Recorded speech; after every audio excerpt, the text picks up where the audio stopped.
अस्सलामुअलैकुम। कैसे हैं आप सब? अच्छे हैं ना? अल्लाह आपको हमेशा अच्छा और खुश रखे, और किसी की कोई तकलीफ हो तो अल्लाह अपनी रहमतों से हर एक की तकलीफ को खत्म करे, और हर घर को, हर इंसान को सुकून रखे। आमीन। आज मैं बना रही हूँ मेरे माँ के जैसी माँ बनाती थी खोपड़े की चटनी, वो चटनी बना रही हूँ। मगर ये चटनी अपने लिए हेल्दी भी है और टेस्टी भी है, और चावल की, जवारी, नाशनी की रोटी के साथ बहुत अच्छी रहती है। अगर सफ़र में भी लो तो 2 दिन अच्छी रहती, खराब नहीं होती। जिसके लिए लगने वाली चीज़ें मैं आपको बता रही हूँ। एकदम थोड़ी चीज़ों में चटनी बनती है मगर बहुत बेहतरीन लगती है। यानी ये रोटी, चटनी, आमलेट लो, आमलेट ना ले तो भी चलता है। अगर कोई तीखी चीज़ हो तो उसके साथ वो भी लो। मगर मैं तो ये चटनी के साथ सिर्फ रोटी खाती हूँ। बच्चे तो बहुत कुछ लेते हैं, मगर मैं चटनी और रोटी खाती हूँ, मुझे अच्छी लगती है। एक प्याज है, जितने खोपड़ा होगा उतना ही प्याज लेने का, हाँ, बराबरी का दोनों। और ये मिर्ची है, यानी बेडगी मिर्ची अपनी कोकन की, ये कोकनी चटनी है, हाँ। और इसके साथ ये लहसुन की 5 कलियां है और नमक है। अब मैं आपको दिखा रही हूँ। पाटे सिलवाटे पर पीसी जाती है, मगर अपने इधर नहीं है तो मैं मिक्सी में लगाऊंगी, मगर फिर भी अच्छी लगती है। इन दोनों चीजों को मैं इसे गैस पे भूनती हूँ। पहले कैसे अंगारे में भूनी जाती थी, पाटे सिलवाटे पे पीसी जाती थी, मगर अब नहीं है तो ऐसा भी चलता है, ऐसी भी अच्छी लगती है। वो टेस्ट नहीं आता मगर फिर भी अच्छी लगती है। इसको भी भून के लेने का, हाँ।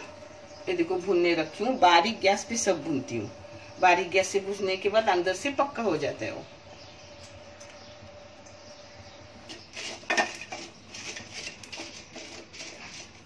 ये देखो अपना खोपरा भून के हो गया, दोनों तरफ से भून के ली हूँ। ये भी भून के हो गया, 2 मिनट में ही, 2-3 मिनट में भून के हो गया। इसको भी बंद करके रखी हूँ। अभी अपना प्याज थोड़ा भून रहा है, वो होने के बाद फिर ठंडा करने के बाद मैं लगा के दिखा रही हूँ। ये मैंने खोपरा एक्स्ट्रा जो काला ज्यादा होता है वो निकाला, धोई और ली, और इसको अब काटूंगी इसके साथ। अब बारीक काट के रखूंगी लगाने के लिए। और अपना प्याज भी भून के हो गया, वो ठंडा होने का उसके भी छलके निकालूंगी। उसको भी जैसे भी मोटा मोटा काटने आता है भूनने के बाद, वो काट के लूंगी और मिक्सी को लगाते वक्त आपको दिखा रही हूँ। ये देखो प्याज भुना हुआ, साफ की, धो के ली। अब ये इसमें काटूंगी।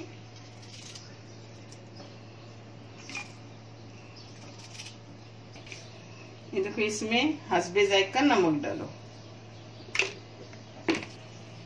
अब इसमें सब मिक्सी में अपने चटनी के चीजें जाएगी। पहले पानी मत डालो, लगा तो थोड़ा पानी डालो, नहीं तो प्याज के पानी में ही हो जाती है चटनी। बगैर पानी से पहले पीसने देख रही हूँ, नहीं पानी लगा तो बहुत अच्छा कि प्याज की पानी में हो जाएगी। और खुशबू इतनी अच्छी आती है, ऐसा लगता है कि अभी खा जाओ। थोड़ा चम्मच से हिलाते रहने का, ऊपर नीचे करने का, यानी उसी में हो जाता है। कुछ पानी वानी बिल्कुल नहीं लगा, और इतनी बेहतरीन बनी है। चावल की रोटी के साथ खाओ, नाशनी, जवारी, गेहूं की किसी भी रोटी के साथ खाओ, और दाल चावल के साथ भी अच्छी लगती है। अब इसको निकाल के,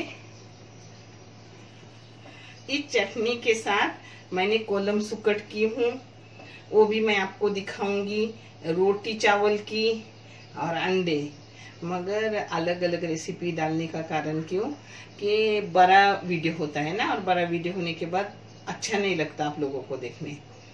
मगर आपको एक साथ सब दिखाऊंगी, चटनी, सुकट, रोटी, ये सब दिखाऊंगी, हाँ।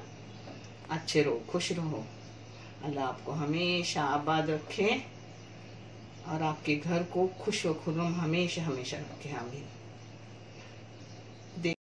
ये चटनी बहुत ही अच्छी, टेस्टी, न उसमें तेल जाता है न कुछ। एक रोटी लो, ऊपर चटनी रखो, आराम से खा लो, किसी चीज़ की ज़रूरत नहीं। मगर बच्चों को तो चीज़ों की ज़रूरत पड़ती है, उनके लिए सब करती हूँ। मैं तो आज एक रोटी लूँगी, थोड़ी सी सुकट लूँगी, थोड़ी सी चटनी लूँगी, हो गए पेट भर के। क्योंकि माशाल्लाह मेरी रोटी भी बहुत बड़ी बड़ी रहती है, एक में पेट टाइट हो जाता है।